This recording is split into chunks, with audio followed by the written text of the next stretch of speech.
I don't think so.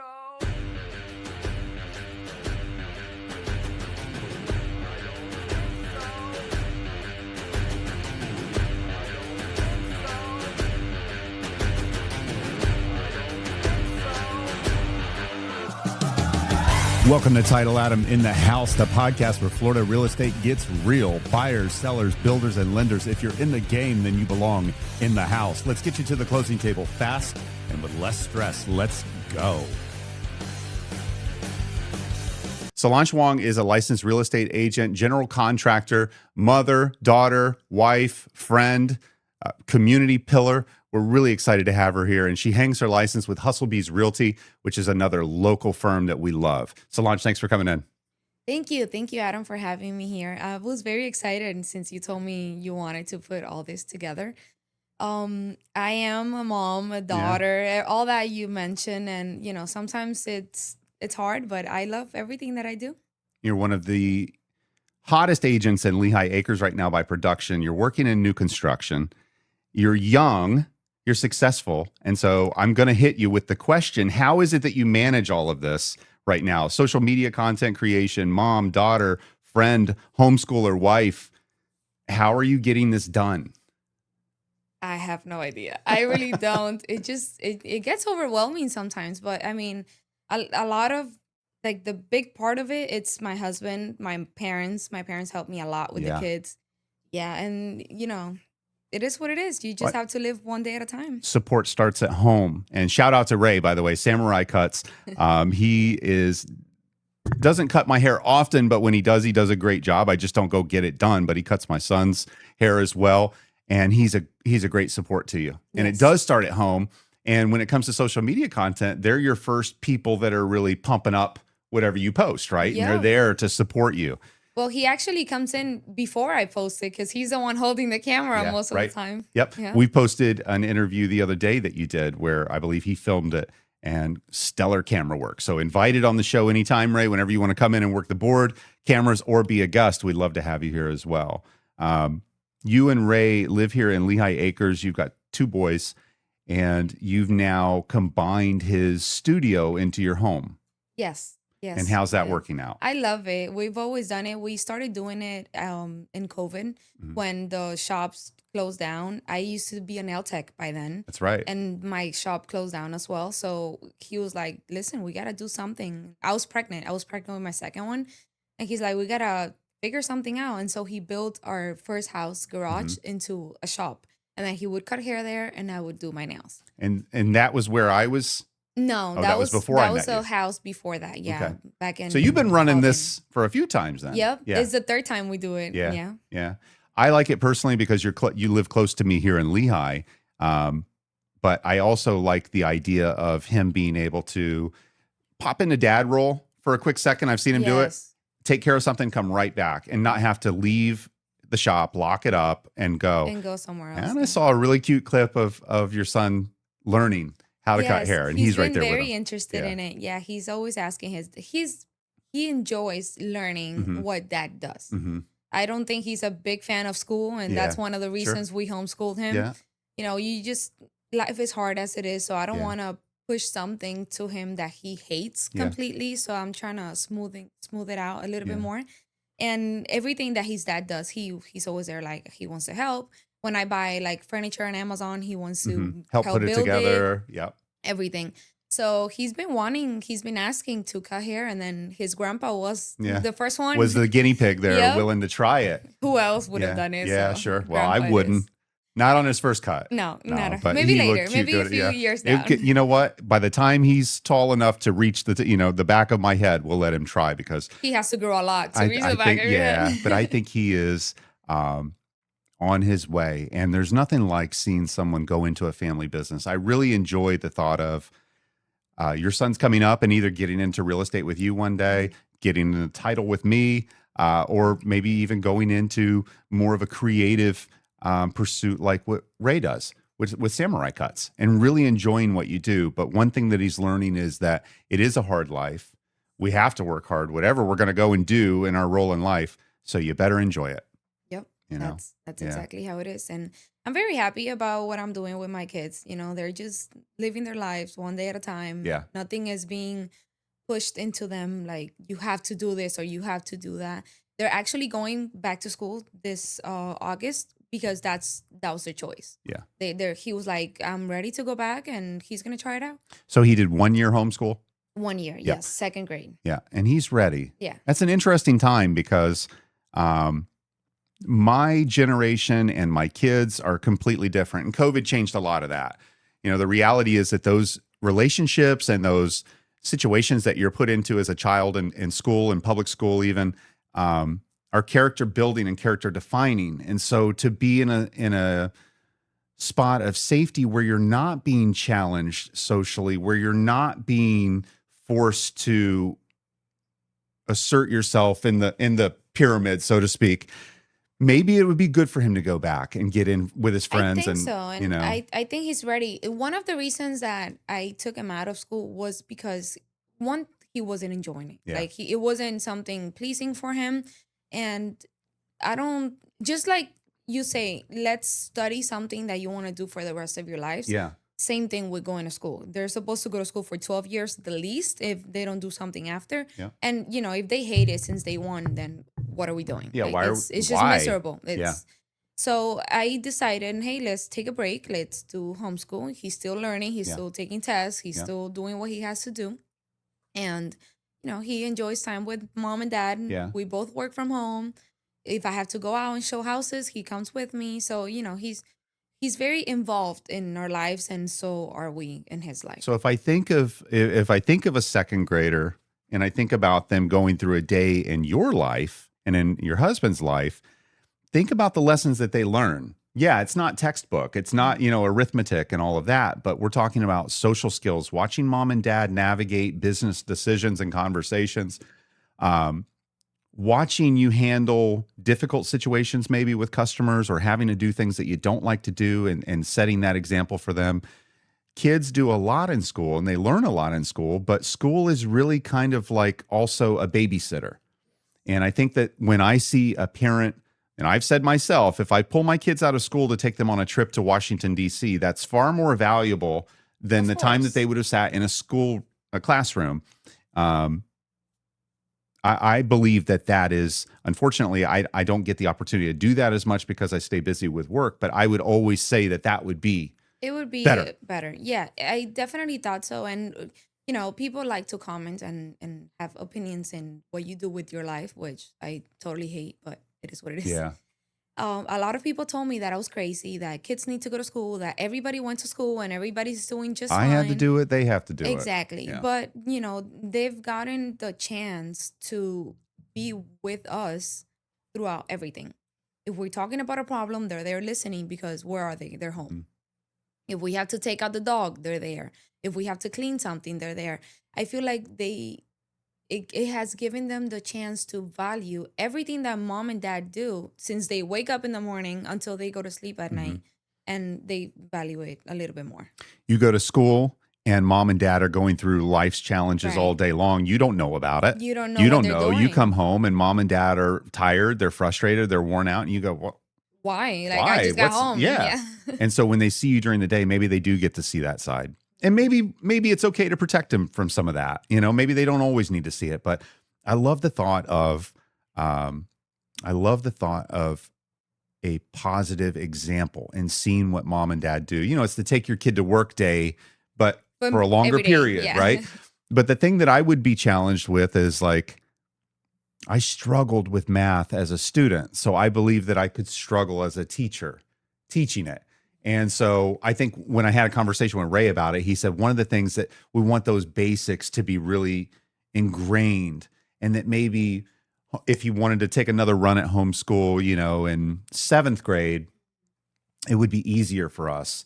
That's probably what we're going to end up doing, you know, eventually, because the good thing about homeschool is that they could take a break. Yeah. Like, just like you go to college and you end up taking a year of break and then you go back, and, you know, that's what life is. Mhm. So I want them to be able to experience it since like elementary and on, like the 12th grades of school years.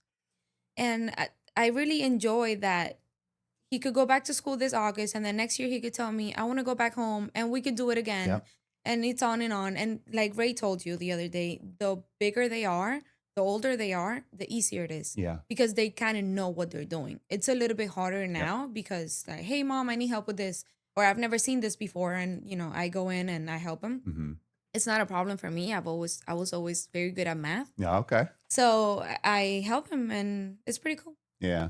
I think it would be an eye opener if I had to be a homeschool teacher, because you think you know a lot, but when it comes down to it, we do best what we do most. You forget, and a lot of the little we stuff. were taught in elementary. We use calculators nowadays. That's so right. Who cares? Like that's it. But they had to learn how to think, and it's the process of the brain that is what they're learning. Mm-hmm. It's not 2 + 2. It's how do I solve this? It's is what school actually teaches them. But it's pretty cool. They have videos of teachers teaching a class. So it's like if they were sitting down in front of a teacher. It's pretty much the same. No, I've got now going into 10th grade going into 11th grade and 12th grade now in high school. We're almost done. And they were taken in middle school, and they went through the COVID machine. And so their entire scholastic experience was changed and different than mine, because like I said, in middle school, they were then told you got to do everything from home during COVID, and they like it. That's what frustrates me, is that I go, God, when I was your age, I was outside, I was doing all this stuff, and they go, this is the world today. Yeah. And we connect with our friends virtually, and we like that. We like to talk on the phone while we play video games. We like to, and I go, it's just a different dynamic, but it was the way that it was shaped. And so I'll be curious to ask your son, maybe in 2027, 2028, what do you want to do? Because Rose has a developmental delay, and we're going to deal with that. And when you have a child that has a tough time, you worry about bullying a lot. But I think the thing that scares me most is that if you have a child that couldn't tell you that there was a problem, or that somebody was being mean to them or was hurting them, that scares me. And that tells me right there that I would always homeschool. And I know that the homeschool setup allows you to incorporate extracurricular activities. Like your kid could still play sport for the local school, or they could go to field trips and things like that. And I believe that that's in my future, and with Jade as well. Thing I wanted to add to what you were saying earlier, my kids, because a lot of people tell me like, oh, they need to socialize. Oh, trust me, they socialize. Oh, I know they do. I mean, his dad has a barbershop at home. Mm-hmm. So many people walk in all day with their kids, and they get to talk, and they go with their phones outside, and they play. Mm-hmm. And our neighbors, we live in a dead end road. Well, you know this, but I mean, we live in a dead end road, and our neighbors play basketball every afternoon. Yeah. It's like 10 of them. Mm-hmm. In total. And then some guys come from the block behind us. So they go outside and they play with kids, and they do everything that they're supposed to do if they went to school. Yeah. We take them to the park. It's probably more than they would do if they were in school. Yeah, probably more. Because you spend a lot of time in school just being told to sit down and shut up. And they do spend a lot of time with us. They spend a lot of time with their grandparents. Their grandparents on their dad's side, they have a lot of fruit trees in the backyard, and they go out there, they pick out the mangoes, and they do things that they wouldn't do if they were spending their whole day in school. Your children are very fortunate because they have their mom and dad together, but they're also really fortunate because they have their grandparents on both sides in town, and great grandparents as well. And great, and this is special. Yes, I mean, that's because I had them at a young age. You know, when you're 30 and then you start having your kids by then your great grandparents are not there anymore. That's right. Or sometimes your grandparents are not there anymore. Yeah. But I'm 45 and now it's just me and down. My parents are gone, my grandparents and my great grandparents. And they left you being young because, 45. But you know what? You got a whole village of people. Yes. And that's what makes it really, because, that's how you handle it. I think probably giving a shout out to those people that help you, because they're helping you out. And I know that you're fortunate that the boys are good and they could come along with you on a showing or to a closing, no problem. You're past those days of any kind of like problem with that. But you also have Ray, who can adjust his schedule, your mom and dad, his mom and dad, which is just amazing. I think that is a big deal for them to have that. And they're really good boys. Yeah. Now let me amazing. ask you though, just to put you on the spot, because as I'm thinking this through now, who feeds who more? Do you get more business from Samurai Cuts, or does Samurai Cuts end up getting more business from you? No, he definitely feeds me. Okay. Yeah, the people that he's probably watching. Yeah, he would be watching this to see what you say. I'm gonna give him his credit, but I'm also gonna take mine, and I'll tell you why. A lot of people come in my house. You know, he cuts hair from the house, and we love it. But everyone that sits down, either he tells them what I do and who I am, or I just stop doing what I'm doing inside the house and go to the barbershop and just sit there and be like, "Do you want to buy a house?" Yep. I did this 3 days ago. I just sat there. I didn't even know who he was cutting the hair, like who the client was. I didn't know him. And I'm like, "Hey, do you have a house?" Like, I just do you have one to buy or one to sell? yeah, like, "Do you have a house?" And he's like, "No, I would like to buy a house, but my credit's shitty, this and that." And I'm like, "I got someone for that." And so we started working with the guy 3 days ago. And now he's sitting already with the person that fixes the credit, or that's going to help him with the credit. And we also have a group chat with the lender. So, you know, this is a potential buyer that I have in my hand just because I sat there and just said, "Do you have a house? Like, do you want to buy a house?" What a way to change someone's life, you know, honestly, because if you hadn't done that, he would have went about his life and maybe wouldn't have been prepared to Some people are scared to ask, like, "Hey, can you help me?" Or, "Hey, what do I need?" Yeah. A lot of people think, "Oh, I need $30,000 in the bank and I don't have that," or "I need a 700 credit and I don't have that." Like, everything is fixable. Whatever it is that your problem is, I definitely recommend everyone to reach out to us and ask, "Hey, what can I do?" Or just to make a plan of getting everything fixed. I did a lot of work with you in the last couple of years with a product that was new construction, FHA, with a down payment assistance program. Yep. And so the guy sitting there getting his haircut, getting a great deal on a cut too, because Ray does a great job. As he's sitting there thinking about that, you know, I start thinking about how that really changed his life. And he may not know, he may be thinking, you have to put 20% down. I don't have 20%. I don't have someone to give me 20%. My credit's busted. Most of Americans don't have 20% down today. Yeah. But I feel comfortable with your mortgage person you've been dealing with recently. Okay. And we'll keep that under wraps if you want. But your new contact, that I believe that if you can afford to go and lease a place and put first, last, and security down, then you could buy a place. Yes. And I believe that any mortgage lender worth their salt right now would agree with that. There are programs available to you. Some of them you may make too much money, but there's other ones that are based strictly on where the property sits, USDA. So if someone wants to be a homeowner, what they've got to do is start with a conversation. You have to start with a conversation. You have to ask. You have to tell your professional, "Hey, this is my life. Yeah. This is how much I pay. This is how much I make. This is even my credit score, even if it's bad." So we could go ahead and try and get it fixed. I closed one last night where the buyer was approved to buy a home, but he had to pay income taxes from 2024. So $1,000 at closing went towards that. But then he said, "You know what? It's done. It's over. Done. Yep. I'm moving forward with my life, and I'm not handcuffed by my past." And man, I have to tell you that we live in a world where people rarely show their real. But when you're wanting to do this, you're going to have to get real. You're going to have to be honest with people and trust them and be vulnerable and tell them, "My credit's bad, but here's what I want to do." And there's people that will help you. I like to put it like, if you committed a crime, you have to tell everything to your lawyer. Otherwise, he cannot fix it for you. Yeah. So I need to know. Exactly. We need to know so we can find the ways. And there's always ways. You just have to say what's going on and have a good team. Definitely have a good team is like the number one thing, just so you could trust them and tell them what's going on. And, "Hey, we're going to do this, we're going to do that, and we're going to get it fixed." And I go, you really need a team, and you need to be honest. And like I said, it's never no, it's always not yet.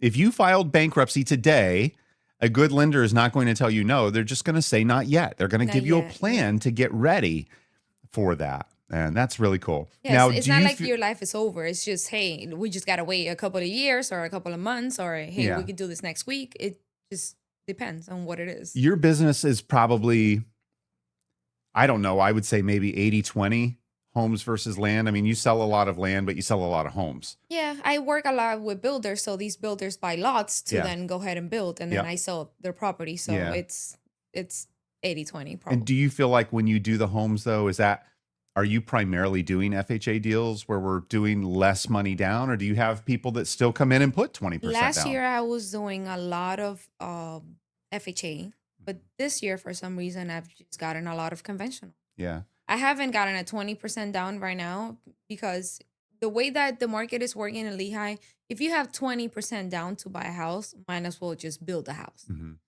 because all the new constructions that's going on. So not 20%, but a lot of 5% and 10% I've been dealing with lately. FHA came out and said, and we were really hot with this product, and FHA came out and said, if you're not a U.S. citizen, we're not going to make that loan anymore. And that impacted my personal business bad. Really? It was a very big pronounced drop when that happened. That was last year. And the year prior, we had done a lot. Then the following year, that product dried up. And then what I believe happened is I believe that conventional Freddie and Fannie came up with an alternative and started trying to fill that gap and saying, listen, if you could put 5% down as a non-US citizen, we can make it work. Yep. You can even do a 3% down as a conventional, which is lower than a 3.5 with an FHA. And the benefits are big too because of the mortgage insurance and stuff like that. Yeah. Today, Solanch, you're closer to where you were born than ever, right? You were born in Cuba. Yeah. And I'm going to have you give me the story. You went, as I know. I was trying to understand where you were coming from. You go Cuba to Mexico. Yes. To Florida. So you're less than 100 miles from where you were born. Oh, we're still Is very that right? close. Yeah. 90 miles. Yeah. It's so close. I mean, 90 miles from the Keys and then whatever it takes to get to Lehigh. But okay, yeah. So we're a little bit more. Tell me your story. Just give me the start, because I think for people to really understand what you've built so far and what you're building, I think they have to know your where beginning. You come from. Yeah. Tell me. Well, I was born in Cuba, and then my dad used to work in the airport in Cuba. Back then, they used to send out, I think they called them missionaries or something like that. I don't remember, or I don't know how to say it in English. They used to send the people, like professionals from Cuba, to work in other countries, I guess because it was cheaper, or I don't know. It was just government deals. So they sent my father to work in the airport of Cancun in Mexico. Okay. He was there for a while, not sure how long, but then he was only allowed to take his family. And that was my mom and I, because they were married and because I was his daughter. And then my mom had 2 other kids that she was not able to take. Oh. But then I remember her going back to Cuba and asking them, hey, are you okay with me leaving? This is for a better future for us. And then they said, yeah, go ahead, just do your thing and then take us out later on, which was what happened. Oh, good. And then like 5 years after, it's when my mom was able to take out my brother first, and then my sister and her daughter. So how old were you when you left Cuba? I was 2 years old when I left Cuba. Just a baby. I was a baby, yeah. I never went to school there. I don't remember my life being there. But I do know that since my dad worked at the airport, I think we had free airplane tickets. So my mom would go see my siblings. Oh. And I would go with her. That's like awesome. Every 3 months, every 4 months. Yeah. Yeah. No problem for you guys to travel. It's just that you couldn't bring them. I couldn't bring them, because we were legal there. But then when my dad's contract was up and it was time for us to go back, my mom told him, you could go back on your own if you want, but I'm not going anywhere. And especially for my daughter, like she needs. And then how old were you at that point? I was 4 or 5? Maybe 5 years old. Yeah. I know he worked there for a few years, but I'm not sure. So now you've got roots though in Mexico. Yes. And she says, I'm not going back. Yeah, no, I actually became a Mexican citizen. Living there, that's what we had to do. And we were there until 2011, I think it was. No, 2010. Yeah, because I was 10 and then I turned 11 a few months after. We crossed the border which I don't know how good of a decision that was because it was a horrible experience. It was very bad. And the thing is that we had a visa to come here. My dad had brought me to Disney World like a couple of times before he decided we want to move here. So he decided we were going to cross the border, and the experience was horrible, but we made it. And I've been here since then. We lived in Miami for 3 years, and then my sister lived in Lehigh, and she just pulled my mom over here. Yeah. And so go back to Cancun though. So you were in Cancun from the age of 2, 3 until 10? 2 to 10. Yep. Okay. 8 years. So you do remember Cancun? Yes, definitely. Yeah. And I've been back. And Cancun, that's like tourist, right? That's the big city where you interacted with a lot of Americans then. Culture was probably a little bit more Americanized then, or in that spot maybe than other areas of Mexico. And when you were that age, did you know you were going to make that trip into the U.S.? Was that something that the family had kind of talked about? Yes. This is my parents raised me the same way I'm raising my kids. I was always there. I was always listening to their conversations, always knew what was happening. I was always a very smart girl. I was sharp. I knew what was going on. I knew how to fix problems. And, I helped my parents as well. Actually, when we were moving here, my mom had to sell everything. And I helped her. I would knock on doors. Maybe I have the selling power since then. That's it. That's the solicitor. Yeah. And I would knock on the doors of my neighbors, and I would be like, "Hey, I'm selling my bicycle, or I'm selling my toys, or I'm selling my clothes." And this was you getting ready to go. Ready to come here. Yes. Yeah.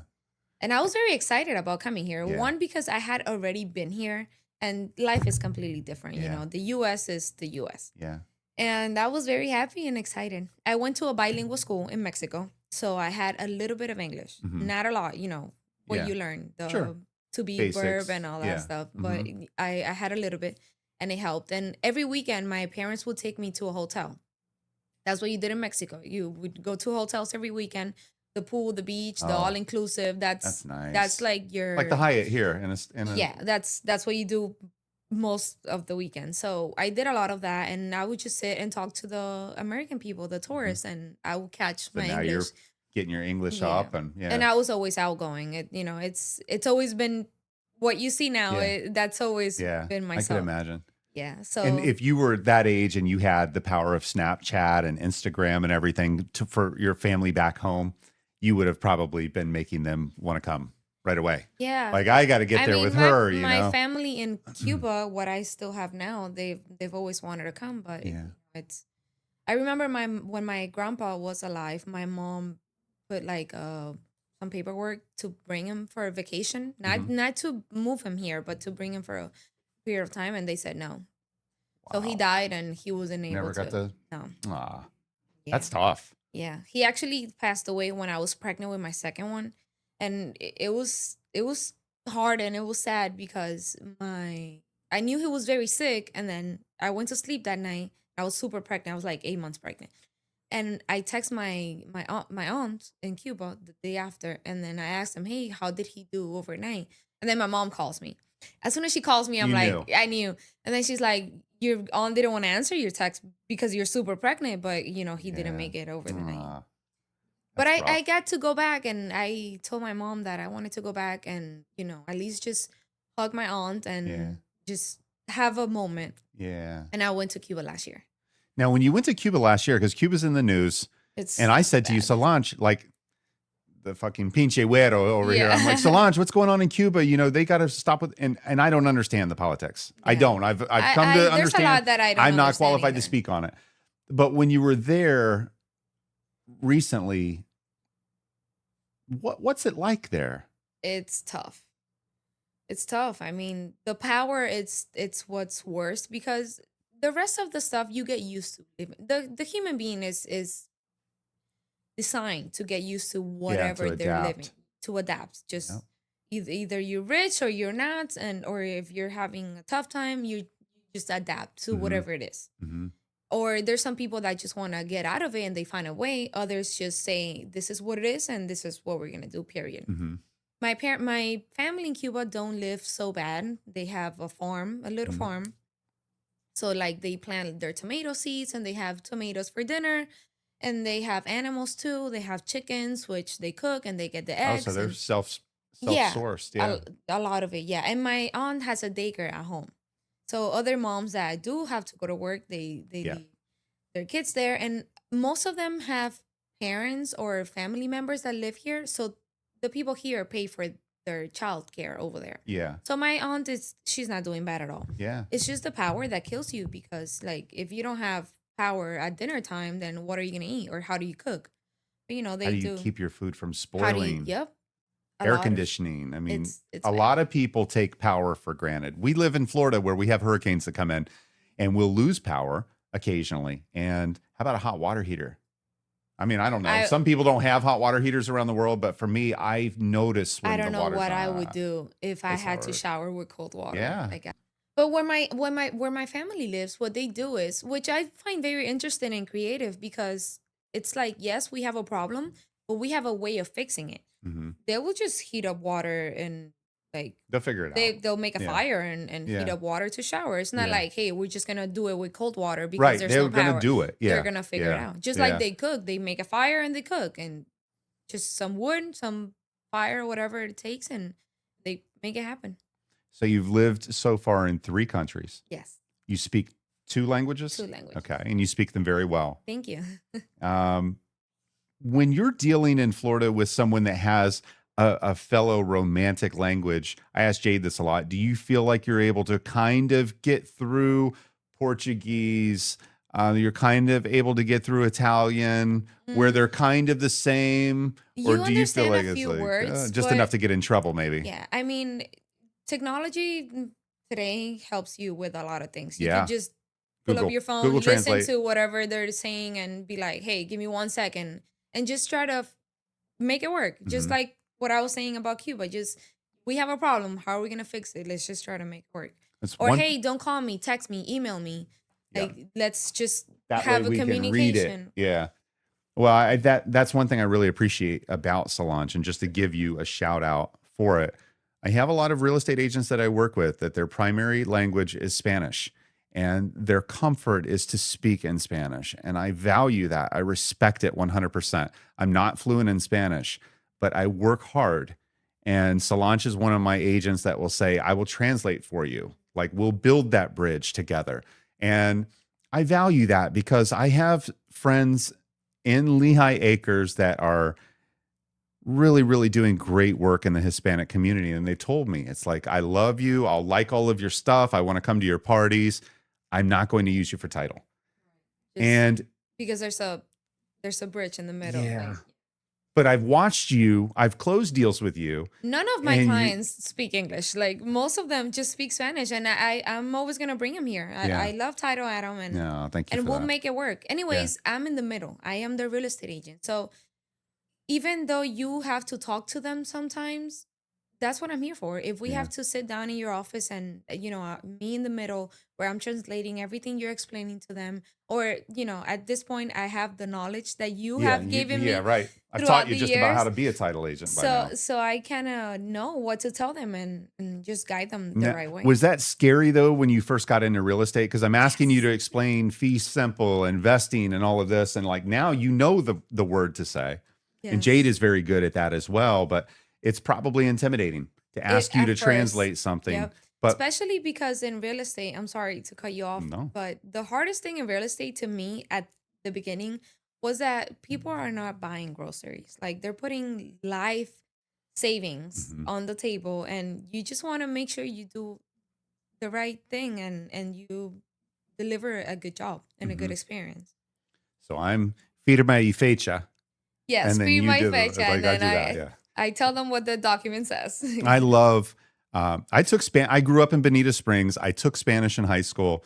I know a little bit more from the standpoint of comprehending it, but I'm not very good at speaking it. And I admit that. But I believe in my heart that the best compliment I could give someone is to attempt to transact in their language. And I will try that for you. I will invest in technology for that. I will bring in resources that will allow me to speak that language to you and to your customers. If you trust me, then we can build a bridge through anything like you're talking about. And we have done that together. We've done it more than I could tell many stories where we have had to work together as a team. And I Yeah, value that. I always. really love that. All of them. Like you've helped me when this new thing came out, the FinCEN rule. Now that Yep. we, Yep. it's different. It just started March 1st, I think it Yep. was. I had a deal probably a couple of days after Yep. March 1st, and I'm like, I don't know what this is. And you were there to tell me. You were there to talk to my client, But to our you had to client. flip it and translate it. Yep. So, and now FinCEN's dead, at least for now. We don't have to worry about it. But that was a way for the government to track money laundering and to try to put a stopgap between the last couple of ways that you can hide money from the government. And it got overruled. But when those things come up, we'll deal with them. Yes. And like you said, and we'll learn together. And we've done business now for 3 years. Oh, we've gone through a lot. We've done a lot of deals together. Yes. We've done a lot of them. We've done them face to face. We've done them remotely. I've had some of your customers I've never gotten to meet in person.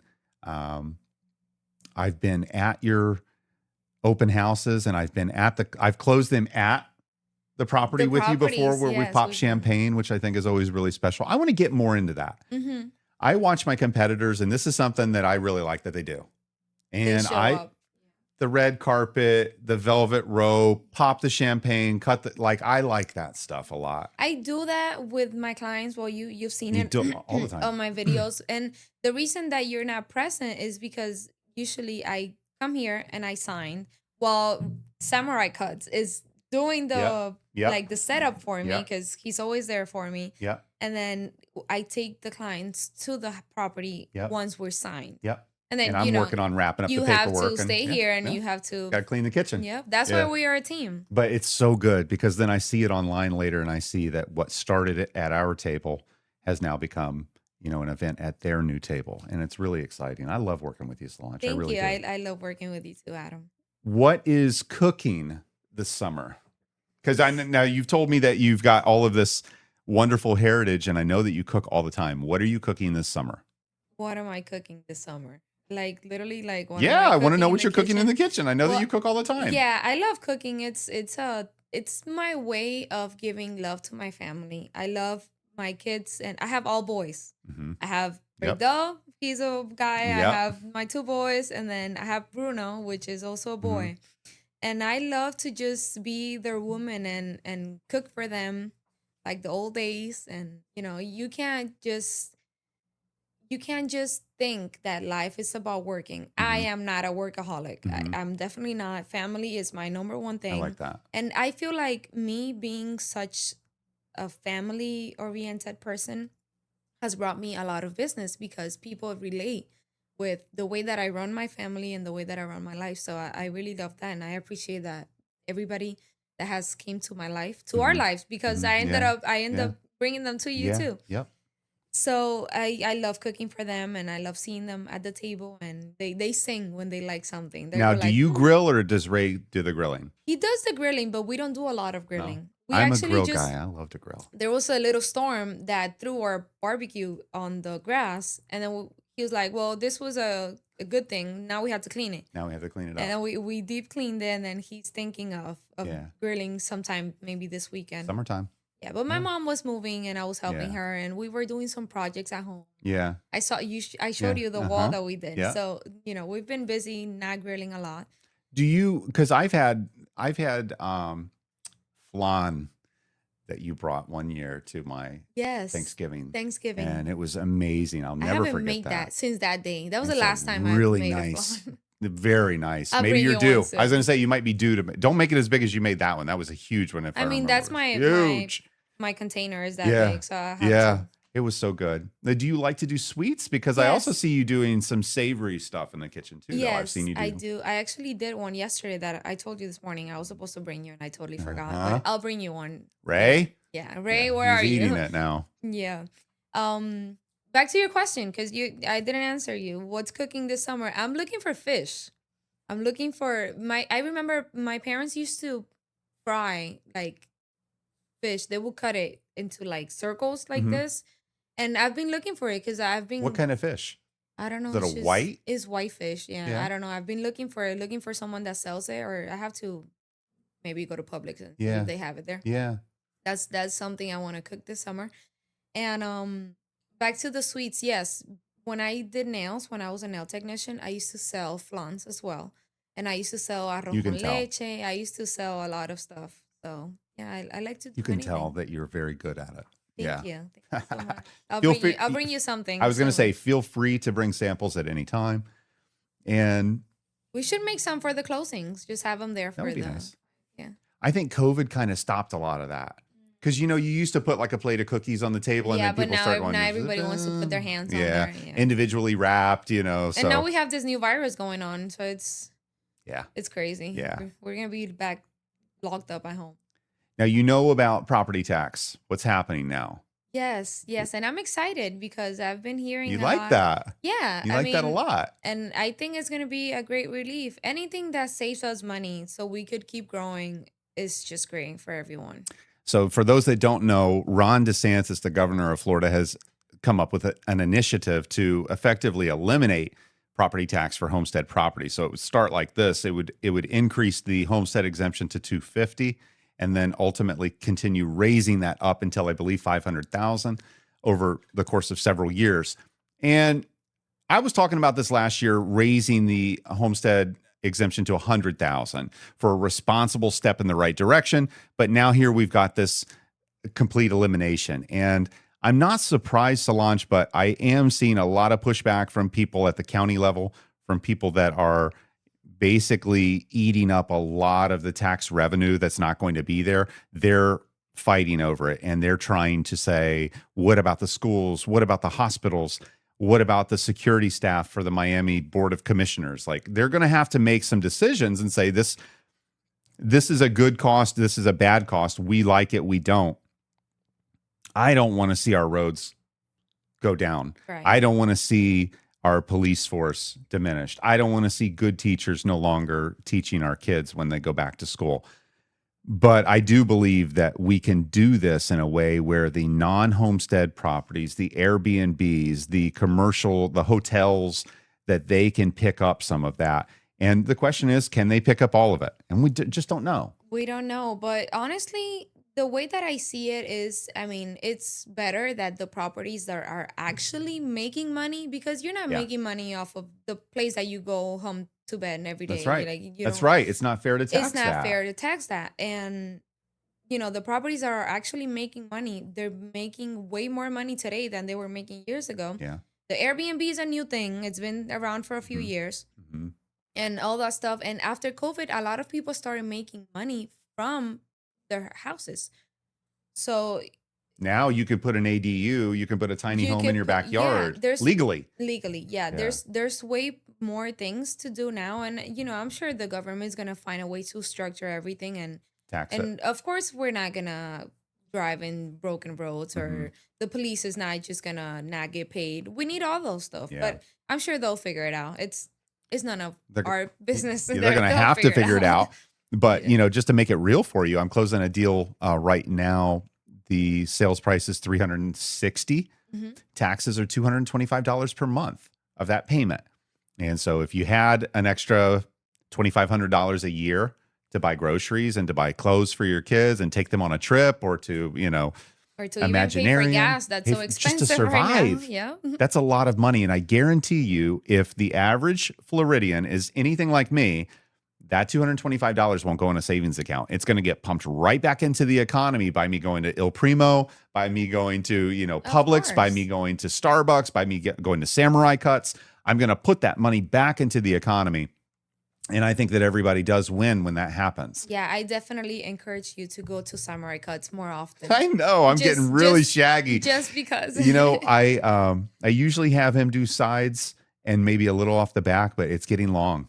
Yeah, and I don't know if I can wait until my fourth quarter haircut. Where I feel like you're gonna grow it again. When I met you, always grow it back out. Yeah, you had longer hair when I met you, and then you just decided to real cut short. It. Yep, I'm sure you're gonna grow it again. I go back and forth, and I do that so that you never know when I recorded the video. Especially now that you found a barber that knows how to cut your hair. He does a really good job. Because I know you had a hard time before. Yeah, well, I was cutting my own for a while, and that was tough. Yeah, but I'm sure. Ray is good to me because I'm not the guy going in every week for a lineup. And he still treats me really good when I come in. He understands, like, I need a haircut. I tell him, do not touch the back or the top. He just lets me do what I want. Yeah. But I like him because he'll also tell me, "Are you sure? Because that might look dumb." And I go, "Okay, do what do He'll what give you you an do." advice, and Yeah. then you just go ahead But and do whatever. he does a really good job. I've seen him cut all kinds of different hair. I've seen my son has really thick black curly hair, and Ray does a Nothing great like job. yours. I've got completely different hair, and he does a good job. So And you're shout out getting your Samurai whites Cuts. coming in. Your white hairs are coming in. I know. Yeah, Yeah, I that's know that. That that wasn't you light's when I really met light. you. I know. Yeah, You were that more is. blonde. I was looking at a video from last year because I used to use filters a lot too, and now Yeah. I don't. But yeah, Yeah, but I man, met you in that and this. person. I knew you in person. Like my face has just I've gotten older, guys, but I will occasionally cut my hair just to keep people guessing and say, is he doing that now? Because I rocked the faux hawk exceptionally well. And people that have known me for a long time know, like they want me to bring it back. The only thing you need people to know that you keep doing is title. Title, Whatever right. you're doing to your Yeah. hair, just Nobody cares. nobody cares. But We're doing title. a shout out to Samurai Cuts for sure. Also, just really want to go through a listing update in Lehigh Acres. I've been watching the MLS through Zillow and through any data that's available online. And what I'm seeing is that we're now under 1,600 homes, single family for sale in Lehigh Acres, which is good. We're seeing people get a little bit more realistic with their asking price, and they're starting to get offers coming in. And from a new construction standpoint, I'm seeing a lot of price per square foot get down closer to $200, where we were getting close to $300. Almost. Yes. Yeah. Builders are still giving closing costs. Yes. Builders are still paying real estate agents for bringing the buyer. New construction is a hot product for you, but you do resales as well. Yeah, I do. I actually have a listing, and it's just been sitting there. I've been doing a lot, but I feel like the competition with the new constructions is what's killing it. Yeah. The house is very nice. It's more than 2,000 square foot under AC. It's very well taken care of. It's on city water that you don't get a lot in Lehigh. That's right. But half acre? No, it's a quarter acre. It's a quarter, okay. Yeah, but it's very nice. It has like a very nice landscape. It's very well taken care of. And I've gotten some showings. Just people just keep going to new constructions because of all the incentives. Yeah. And of course, a builder that builds to sell and be done with it so he could keep there's building. no emotional. There's no emotional support. Not support. There's not emotional attachment. And you know, the seller that wants to sell because it's the only house that they have and they need their money back and just to do whatever they want to do with their lives. Mm-hmm. It's different. They're not going to give you $20,000 that a builder is giving you right now. It's just not there. It's just not there. So I think that's what's holding it back the most. But it'll sell. It's very nice. I'm sure it'll sell soon. Yeah, I wanted to go and preview it one time, but it is owner occupied. Yeah, and I didn't want to kick them out just to go look through. And just make some do content. an open. Yeah, do an open. Or I something? haven't done an open house just because it's owner occupied, but I'm sure maybe if she would agree though, I'd love to host one. That'd be fun. Yeah, pump it up a little bit. We could talk. I like the area that it's in over there, and I was actually looking at another listing a block or two over. Listen, in Lehigh Acres right now, Lennar and DR Horton are killing resale because they're like Savannah Lakes. If you own a resale in Savannah Lakes and you want to step up, a builder will crush you, and there you just can't compete. So have you had people coming to you this year yet talking about short sale? I think I want to sell, but I'm not sure if. Have you heard that yet? No. You're not hearing it. No, not yet. I'm starting to hear it. I feel like people are just getting very creative since COVID to just find a way of paying their mortgage. Yeah, right. So go get it. DoorDash. Yeah. Find a way. Stay in the Amazon home. Flex, I think it's called, delivering packages. A lot of people are having like second jobs to keep up with it. Or even family members moving in together to be able to make it. I support multi-generational living. I think that is a way for, if you can stand each other, it's a way to save money and to really have a close-knit unit. I feel like in the United States, everybody, it's not like back in my hometown where, you know, everybody lives together forever. You get married, you move your husband into your house, like, and you have your kids there. Everybody wants their own place with their own utility bill, their own cable bill, their own Wi-Fi. But at the same time, I feel like it's easy to live with other people just because you never see each other. Like most of Americans leave at 6 o'clock in the morning and they come back at 6 o'clock at night, just have dinner, shower, do whatever, and just go back to bed. Yeah. So I mean, if that's what you have to do to keep up with your house for a year or two, make it happen. You make it happen. Yep. I think, and this is something that I say all the time to buyers at the closing table, is things happen in your life. And if you find that you're having a tough time making your mortgage payment, your instinct is to block the call and to not talk to your lender. But your lender will move mountains to keep you in that home. Your lender does not want to own that home. They want you to own the home, and they want you to make monthly payments to them. And so if you find yourself in that spot, talk to your lender. They will keep you in the home. I'm hearing more and more people say, I think I want to make a move, but I'm not sure if I have enough room. And I think the market might have come down a little. It has. You shared a really fantastic rental that you did, and you told me it was a new construction duplex for $1,500 a month. Yeah. When that same property a year ago was going for $2450 a month. Yeah. The guy actually had it rented. It's pretty new. It's like 2 years old. Okay, it's so not like brand new, not but brand new. But he had it rented for $2,300 last year, and then his tenants left, and now he rented it for $1,500, which is crazy because that's great though. The difference is almost like renting the other side. Yeah. Exactly. Yeah, it's tough. You could And he almost has have a business. mortgage on the property, so he's not pocketing $1,500. He probably has to pay out of pocket to meet his mortgage requirement. Now, I know that that's not what Solanch does. I'm going to turn to the camera. I know that Solanch is here to sell properties, but any licensed real estate agent in Florida is authorized to buy, sell, lease, auction. Mm-hmm. There's a lot that a real estate agent can do for you. So if you find that you're not sure, if you find that you're not ready, you should still engage your real estate agent like Solanch so that you can find out what rentals are available until we can get to the point that we can buy. Maybe your tax return check could help you buy a piece of vacant land that you could then plan to build a home on next year. There's with that construction equity loans as your down payment. There's construction loans. Don't wait until you're ready to buy to engage your realtor. Now that you said that about buying a piece of land, there's actually construction loans where you can use whatever the value of the piece of land that you bought, whatever it costs you, you could use it as a guarantee for a down payment, and you don't have to pull the money out of pocket. Yeah. There's a lot of options. You just have to, like you said, contact someone that knows what they're doing, ask questions, and see, where your situation could get you. Yeah. Or how you could better it. Yeah, definitely. There's a lot of really exciting stuff going on in Florida real estate right now. My name is Adam, and I do title. If you're buying, selling, building, refinancing, or doing a deal, tag me in. I'm local and licensed. I do great work for everyone, not just Solanch, but for Solanch. I want you all to myself. Yeah, exactly. We have to be careful because I can only spread so far, but I do want to have the opportunity to help you. I do love Lehigh Acres. I do love contributing to the community in my special role. And I don't mind staying behind and getting everything done on a deal while they go pop the bottle of champagne. It's an honor. And then I get the pictures afterwards on Facebook. I'm going to place all of Solanch's contact information below. If you'd like to have a conversation, reach out to her. What is the best way to get you? Well, you can reach out to me by phone. My phone number is 305-903-0924. I always answer my phone calls. A lot of real estate agents don't. If I don't answer your phone call, and you can leave me a message and I'll get back to you as soon as possible.